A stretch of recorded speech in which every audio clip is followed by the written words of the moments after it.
tuloy-tuloy ang taong bahay. Mga bay, kanina ang kausap ng ating dalawang mommy ay si Doc Louie Gutierrez. This time, ang kausap naman natin isang oncologist in the person of Dr. Nessie Huat. Magandang umaga, Good Doc. morning. Hi! Kamusta? Mabuti. I'm good. Kayo, kumusta? Mabuti rin po. Ayan. Mga bay, maganda itong ating pag-uusapan tungkol po sa colon cancer. Colorectal Awareness Month. Yes. Ngayon, ano po? Opo. Kaya tamang-tama itong ating pagkukwentuhan, mga abay, na napaka-importante. Ang bituka po, pinakamahabang bahagi ng sistema ng pantunaw na daanan ng pagkain. May dalawang bahagi ito, ano ho? Yes. Doktora, ito po yung maliit na bituka kung saan natutunaw yung ating pagkain. At yung malaking bituka, yung large intestine man natin, natutunaw ang tubig at asin. Now, yung malaking bituka, mga abay, may dalawang bahagi yan. Ano nga po yun, Doc? Isang Yung colon. colon at saka yung rectal area. Yung Ayun. malapit sa puwet. Yun.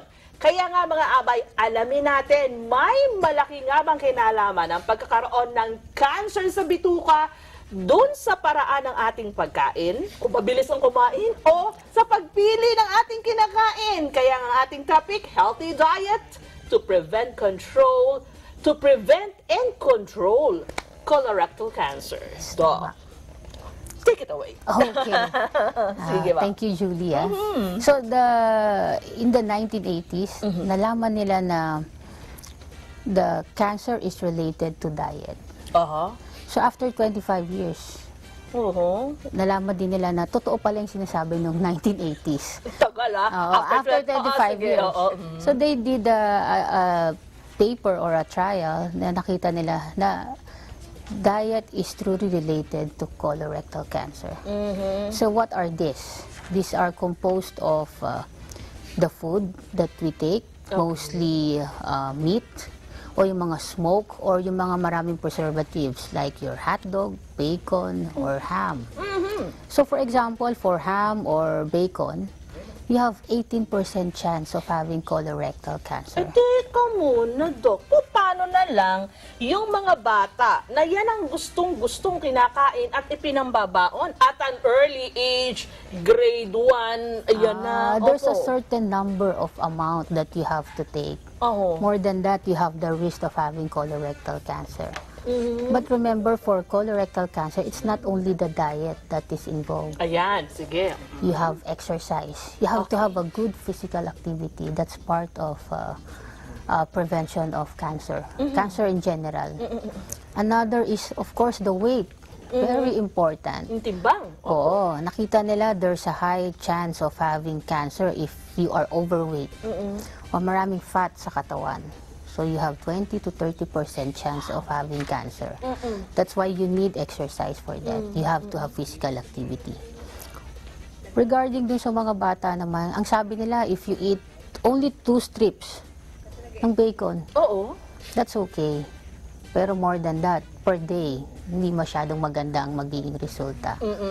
Of course, you have also to consider kung may family history ba. Ayan. Yan ang mga hindi mamomodify eh. The only thing that we can modify is the diet of the patient. Second is exercise. One is alcohol. Okay.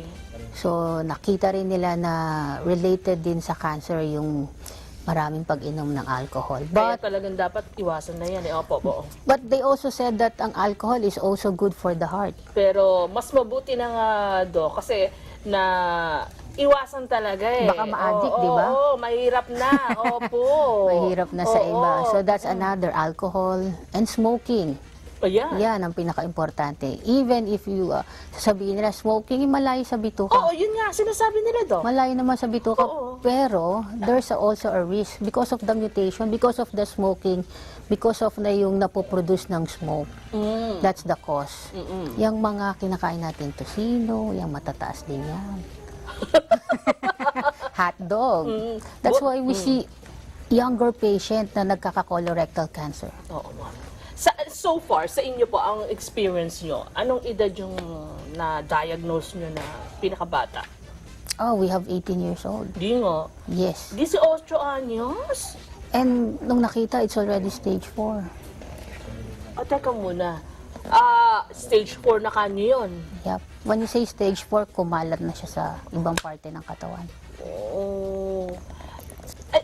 Ibig sabihin lang nito, yung palang pagpapatingin, mga abay, sa doktor o sa mga espesyalista na katulad nila, dapat, katulad ng 18, mga ilang taon siya dapat nagpa-check up para nalaman niya? I think it's because baka may family history. Kaya it's very important that we ask the patient if they have a family history of cancer. Kasi sometimes if you have a family na may cancer, for example, colorectal, you have 2 to 3 times. If you have breast cancer sa pamilya, kung babae, sa maternal side, you have 2 to 3 times chance of having cancer. Anong treatment pagka may colon cancer? Well, it depends. It depends on the stage of the cancer. If it's early stage, if for example, it's only stage 1 and 2, it's just surgery. Okay na yun. Oo. Kaya that's very important to have screening for Ayun. our patient. Kasi if you get it at an early stage, mas madali yung treatment. Paano yung screening, Doc? Yun yung for age 50 and above, we do colonoscopy. Oo. But that's not my specialty. It's the GI specialty Ayun, that they do colonoscopy. That's just for screening. If, for example, it's negative, then you can repeat it after 3 years or 5 years. But if, for example, you see a polyp is just an extra maliit na nodule dun sa bituka, and then you do biopsy. If it turns out benign, then you have to repeat it after 6 months just to look for kung babalik ba siya. Kasi yan yung mga pre-malignant na tinatawag. Talaga. So dito pumapatak na kung gusto natin na ma-prevent ang colorectal cancer, napaka-importante na nagpapa-check up talaga tayo. Yes. Huwag natin sabihin, mga abay, na bata pa ako, malayo, 50 anyos nga yung sinasabi pero sinabi din ni Doc, may 18 years old. Yes. Stage 4. Yep. Pero ano nangyari doon sa stage 4, Doc? When you have the cancer at an early stage, it is more aggressive. And remember, for stage 4, there's no cure for stage 4. It's just palliative chemo. What do you mean by palliative? It's when you just give chemo to shrink the tumor and to control the growth. But in terms of cure, wala eh. Oh. It make to have a good quality of life na lang habol natin. And of course, prolong the life of the patient. Kaya mahalaga na nalalaman natin ito, mga abay, itong ganitong mga impormasyon, lalo pa nga at nadadagdagan ang kaso. Yes, Ano po, dumadami diba? talaga. Oo. Dati nakikita mo sa matatanda, now we have 30s, we have 40s na nakikita. Pag nakita mo, stage 4 na agad. Biruin niyo yan. So sana mga abay na tandaan yung mabuti itong mga binanggit ni Dr. Nessie sa atin. Doc, ano ang pwede mo may advice sa ating mga abay na nanonood ngayon? Unang-una, yung control of your weight. That's one factor. Second, you have to have a good physical activity. Third, of course, diet is very important. Like, eat a lot of vegetable, fruits. You can eat meat in moderation or in small amount. Third is refrain from smoking, alcohol. So mostly yon. And of course, very important is to have your screening. If you feel something na may nararamdaman ka, magbago yung pagdumi mo, sumasakit yung tiyan, go to your gastroenterologist. Baka kailangan kayo i-colonoscopy or endoscopy. Ayan. So, may nag-text sa atin sa daw tumutubo yung cancer, yung buko. It's more common on the large intestine. It's very rare for a small intestine. Yes. So, sa mas malaking bituka. Yes. Doc, thank you so much. Thank you, Julie.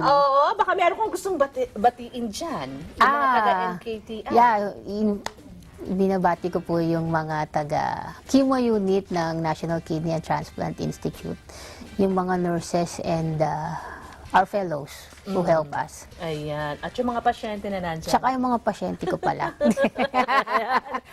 Si Doc, ma'am, pupunta si Doc dyan sa inyo. Mamaya ho, dito. may nag-iintay pa.